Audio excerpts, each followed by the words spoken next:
सोहर कैसे होला जानत ही सुरेश चंचल भैया।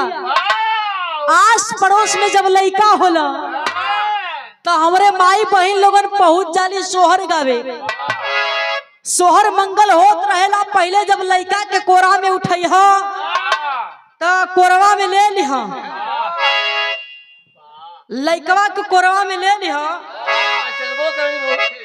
हाँ इनमें पूछे ना है लोगन।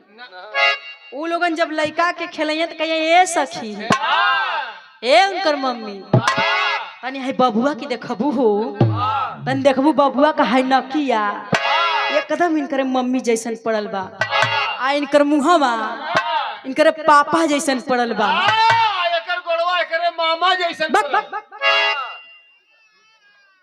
ई बतावा ई कैसे तू पता कलेला कि एकर गोड़वा एकर मामा जैसन है? हाथ चले खाली मामा जाता होत रहने। अच्छा तो ई बतावा कि मामा मान ला हाल चाल लेवे जाइ है तो गोड़वा मामा के पड़ जाई। अच्छा परछाई पड़ेले, ई तो हम ना जानत रही परछाइयों पड़ेले। तो उसमें सोहर गावेली कैसे गावेली भैया?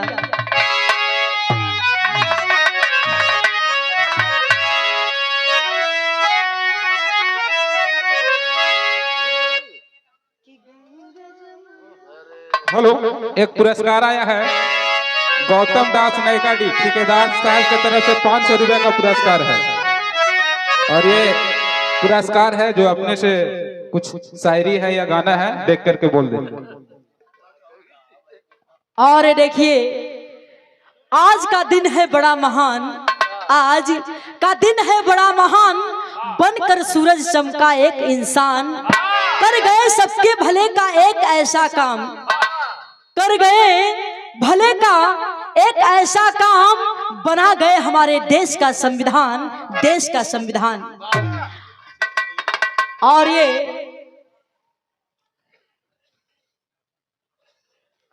क्या बात है, फरमाइश बा आपका फरमाइश वही पूरा तनी साहिब सोहर हो जाएगा। और ये हमारे आकाश कुमार आपके तरफ से यह चंदरिया के सरजमी से यह 500 रुपये से धम्मदान आशीर्वाद बहुत बहुत साधुवाद करती हूँ। तनी सहाय सुना ई कैसे लोगन गावेली, कैसे गावेली भैया?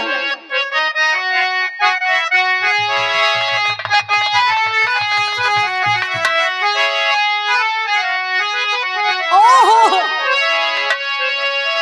कि गंगा जमुना के पानिया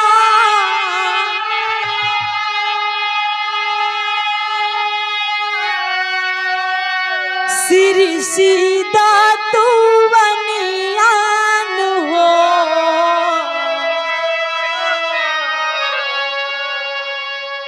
कि अरे हो उठा बहुवर कैला दातू बनिया दर दिया बहाड़ी जोर होले हो। अरे हो उठा बहुवर कैला दातू बनिया दर दिया बहाड़ी जोर होले। क्या बात है, ये देखिए भाई ना लोग के मर्द मत समझिया, ई लोगन में हरारू है हमार सखी बाड़ी, हम कढ़ावत है ती लोगन घोटावत है। फिर एक लाइन गावेली कि धीरा धारा ये बहुवर धीरा धारा,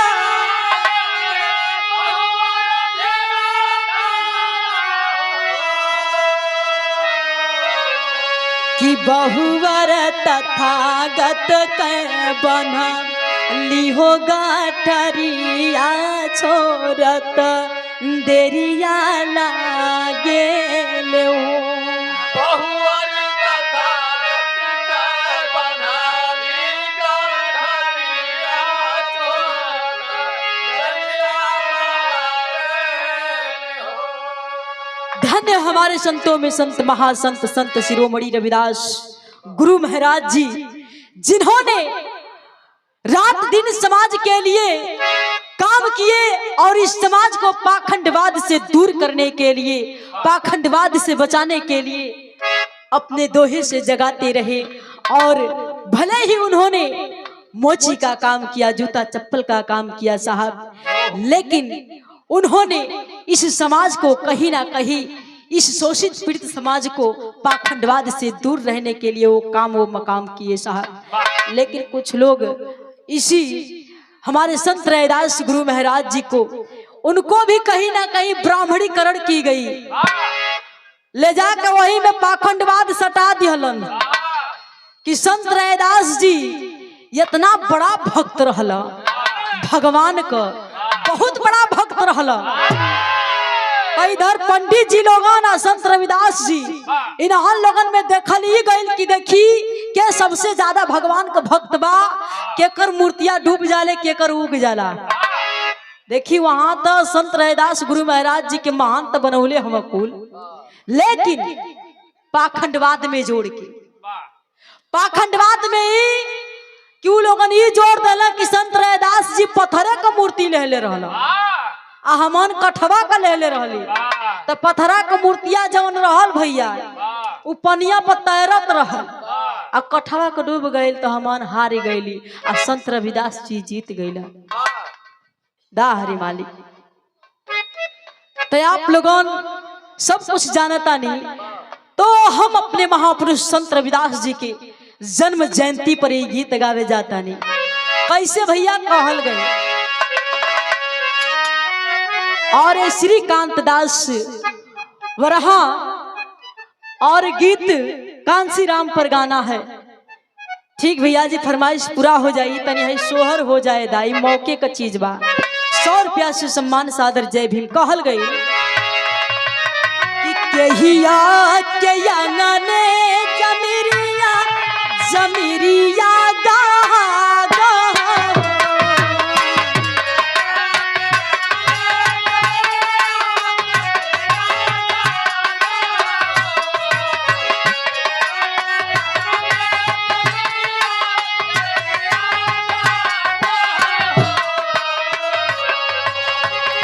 ललना कहियान हो, ललना कहिया के नारी गर्भ से मातल महलिया होला सोहार हो, ललना कहिया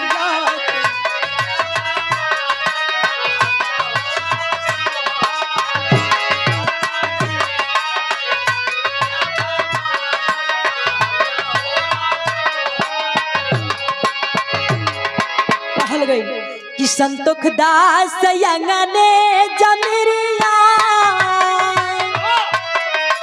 संतोख दास अंगने जमीरिया जमीरिया गा गा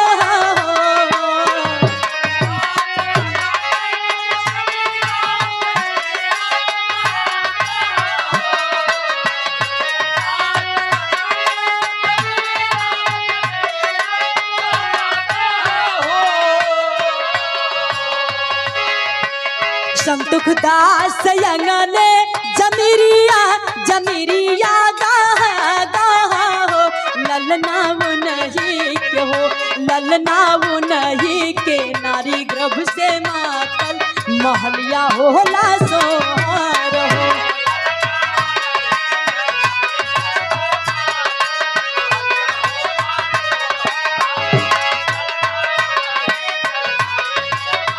धन है ओ माँ कर्मा के कोख में ऐसे संत जन्म लेते हैं। समाज सुधारक। आवश्यक सूचना कमेटी के तरफ से सूचना आई है कि इसके बाद जो विधा गायक हमारे अनिल टाइगर जी है, उनको भी एक चांस दिया जाए। नहीं भैया, बस 2 मिनट और, ये हमारी सोहर गीत है, लास्ट 5 मिनट समय ले लीजिए, कोई दिक्कत नहीं है। धन्यवाद।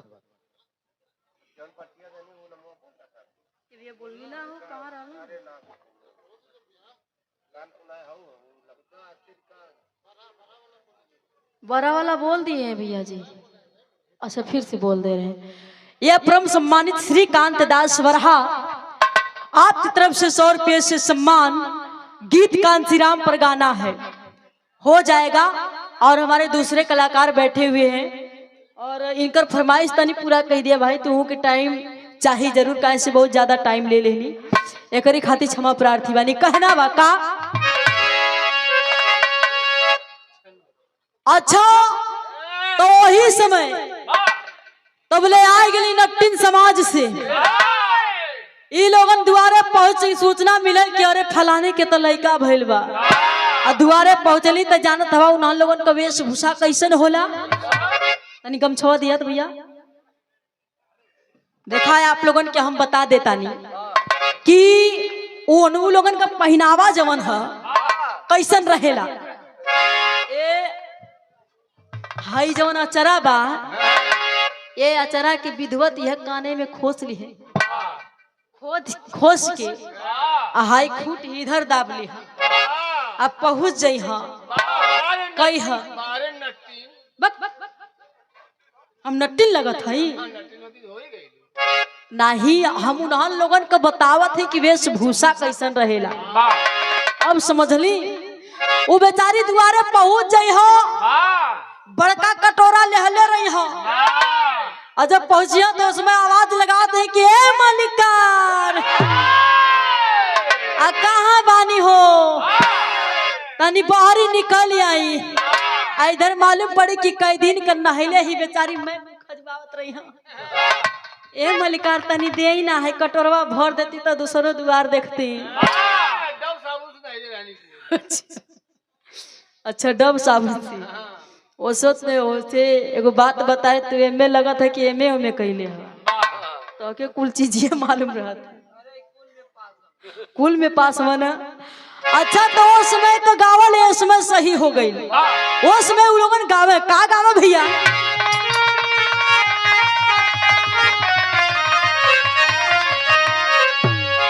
ये अरे उड़वले पारे अरे उड़वले बा तया समाना में जा हजिया अरे मलिकार अरे सोहर गावतानी सोहर पे तनी मोहर लगेला तो तनी ये बतिया के ध्यान रखब जब सोहर होता उ बेचारी गावतानी अरे उड़वले बारे अरे उड़वले बा आसमान में जहाजिया उड़वले बा आसमान में जहाजिया उड़वले बा आसमान में जहाजिया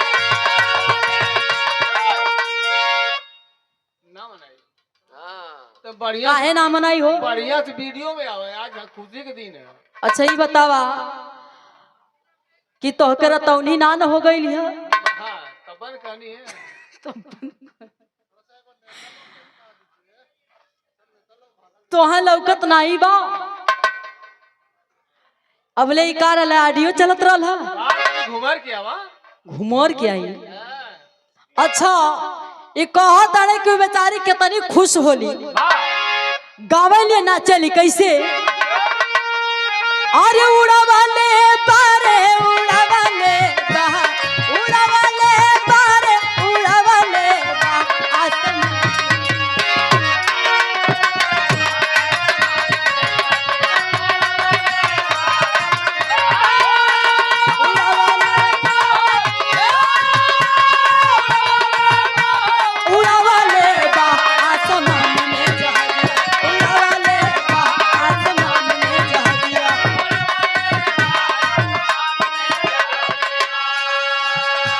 तबले कोनो मनचला किस्म का लड़का देख के बोली बोल देता जुगला जोड़ी रे जुगला जोड़ी जुगला जोड़ी रे जुगला जोड़ी दोनों पनिया के जाल जुगला जोड़ी दोनों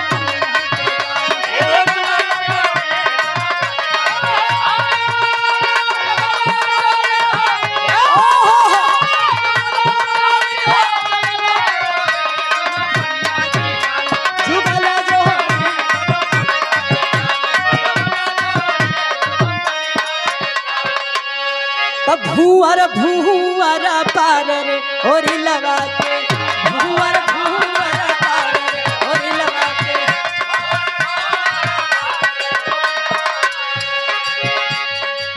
होरी लैला की मम्मी महलों के रानी।